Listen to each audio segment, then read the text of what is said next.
and we're going to be going over bicep exercises and how to do them.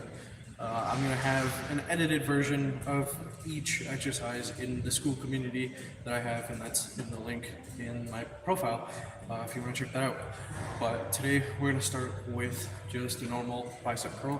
We're going to go over which areas they hit and what exercises to do to hit each part of your bicep to maximize the amount of gains that you're going to get. And again, we're going to try to let me put this on mute. All right, so we're going to try to really increase the size of those biceps to get them not just the hill shape, but also the round potato look. So here we go. Adjust this real quick.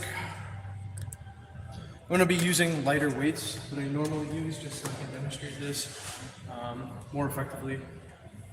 So normal bicep curl, you're going to be standing. Should have worn a tank top.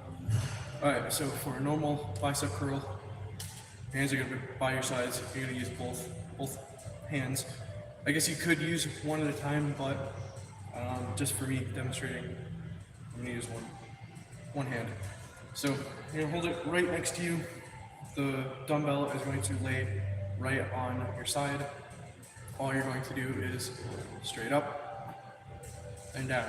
Now, see how I have my arm still kind of bent a little bit? This keeps tension on the bicep, and you're not just, laxing it and then contracting your tricep as well. So you're keeping it at that bent position. You're not gonna, hold it up here at the bent position, but you're gonna keep it down. When you come up, you're not just gonna stop halfway. You're going to come full through the motion up top, right here.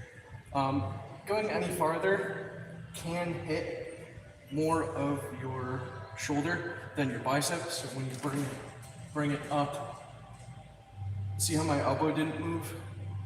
Because your bicep is connected to your shoulder, you're going to want to have a little of that elbow. See how it moved up? So when I bring it up a little bit, like that, see how my elbow is pointing down and I point it up a little bit?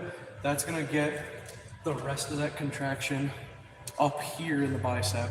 And you can feel it, like if you were to just go straight up and down, you can feel the bicep contract, but as soon as you lift it up a little bit, you can feel it right here.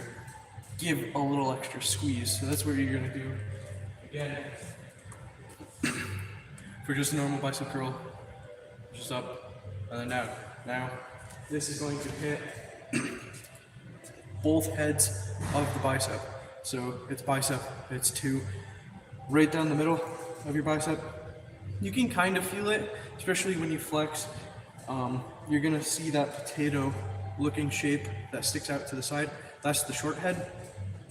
And then the outside, the hill mountain part, that's the long head. So on a normal bicep curl, you're going to work both of them pretty much evenly. The next bicep exercise that we're going to talk about is the hammer curl. So again, just like a normal bicep curl, you want to keep that arm a little bit bent when you're starting. You don't want it just sagging down. A little bit bent at the side. And all you're going to do is lift it up in front of you. You're going to want to get that bicep and elbow pointed up a little bit and not just straight down, because I can contract this more again by going like that. It's going to get a little of your shoulder involved, but just to get that extra squeeze on the bicep is worth it, especially when you're trying to get the hill shape, because on hammer curls, what we're focusing on is the long head. Obviously, the short head is going to kick in to try to help out and lift, because you can't just turn off the short head or the long head and focus on one or the other. But depending on the angle of your arm, like the bicep curl, it hits both evenly. Hammer curl hits more of your long head than the short head. Now, to notice Like if you're standing in the mirror, or as I am on the video, when I go like this, my hand covers that inside of my bicep, right? It covers the short head, and what I see is the long head. So whatever you are looking at in the mirror when you lift for that bicep curl, that's the majority of the muscle that you're going to use. So on hammer curls, I'm going to be using, I want to say 70% of the long head and 30% of the short head. So the next one is crossbody hammer curl. Now, you can do this two ways. You can get about 80-90% of your short head just to work that muscle by going across your body to get that bicep really fired up and get the mountain look of the workout. Now, the other variation is you pronate it, so you go up. So the first one is up and down. It's not quite supination, because supination would be this. You're going up with your wrist. You're just going out in front. Then pronation, pronation is really going to emphasize showing the long head in the mirror. So you work that muscle a lot. But another thing that people don't realize when it comes to the biceps is that you have a third bicep. I know bi means two, but you have the brachialis that runs underneath your bicep. It runs underneath the long head. So when you pronate, when you go down, you work that long head and you work that brachialis. Why do we work out the brachialis? Well, we can't see it, but if the brachialis gets bigger, that just means our bicep gets pushed up and it makes our bicep look bigger. So, you'll get bigger arms by working that brachialis. And on top of that, it does have a function, it helps move your arm. So it's not always a bad thing to, get bigger arms by kind of, cheating it. Next one is that up crossbody. Now, this is not a hammer curl.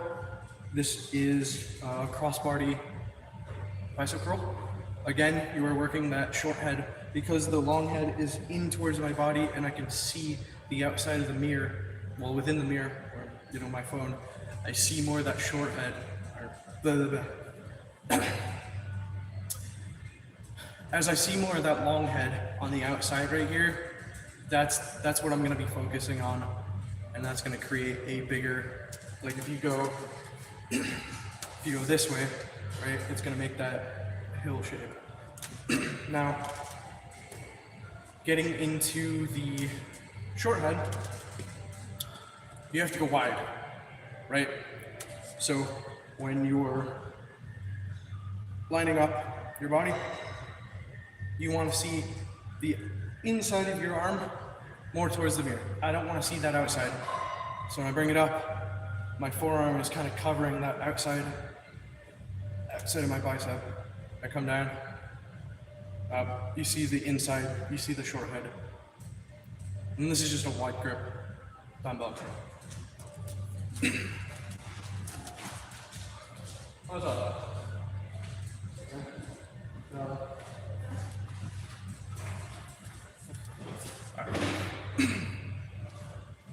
When it comes to, I'm trying to think of another one that we can do with dumbbells. Drag curl. Drag curl, you're squatting down, and you can either go hammer style, kind of get your lat into it, but you're going to focus on bringing that arm up with your bicep. Or you can switch it, go hit both of them at the same time, and then drag it up. Try not to pull with your elbow. I kind of did it right there, but all you're gonna do is come up and down with your bicep. You're gonna focus on getting that. I'll go here. So instead of going like this with your elbow, pulling it back, trying to, elbow someone, what you're gonna do is come up. See how my elbow is it's in that motion on the drag curl? I'm not like yanking forward with my back. It's just coming down and up. That's your drag curl. This is going to hit both heads of the bicep.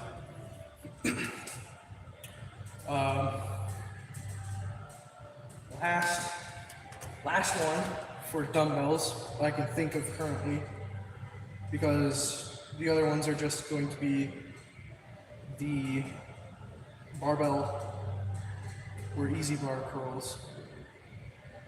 So yeah, the last one for dumbbells I can think of is your prayer curls. So you're going to hold it kind of like a diamond in your hand. I don't cup it at all. I keep my hands out because when you're coming down, now this is going to work because you're hiding the inside of your bicep. You're going to be working on the long head. Unfortunately, you can't work the short head with more exercises than you can do with the long head, just because crossing your body with your arm shows more of that long head than only being able to work on the majority of that long head, when you go out wide, you can only go out so far, right? You can only go so far wide that you hit that short head, and then like you can't like if you bring it in, that's gonna hit the short head. So you can only hit that short head by going out wide or working it alongside the long head at a 50-50 split. So to finish it up, prayer curls, you're gonna start up here. I like to start kind of at my chin height, right? Chin height. When I bring it down, my wrists are going to be up, right? They're not gonna sag. I'm not gonna grip the sides I'm not gonna grip it right here. I'm gonna try to be up. I'm gonna be trying to hold, right? Hold the tray as like a waiter. Hold the tray, hold the tray, hold the tray, hold the tray, come down. You can't go all the way down. That's a good thing about this one. You can't go all the way down, or it will literally slip out of your hands. You're gonna be up, down, and then when you bring it up, that's when you keep those wrists up. See how my wrists are up? They're not curling back. They're up. They're not, they're up. My wrists are like this. You can literally just hold your hand like this, and you'll feel that outside right here tense up a lot. So these are your prayer curls. Up, and down, up, and down.